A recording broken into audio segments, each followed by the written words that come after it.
मैं तैयार आशमी तुसी मेरा चैनल देखते पे हो तैयार आशमी। अज मौलवी साहब गए वन एक बंदा फौत होया ते उदों आए सवेर दे होण ते इन्हां दी चंगा हौसला अफजाई हुई है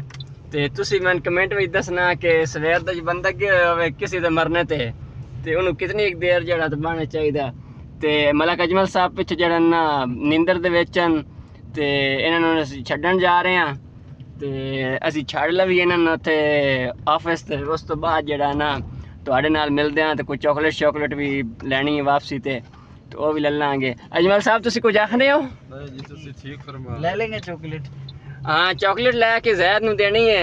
क्योंकि ये सवेर दे गए असीं बेचारा इन्हूं ना बड़े जड़ा ते अशद जड़ा ना खुदी हो रही है। खुद खड़ी बोलना आंदा नहीं है ते अजमल साहब क्या आखदे पंजाबी ना? ठीक है हाँ खुजली हो रही हाँ खुजली हो रही खुराक हो रही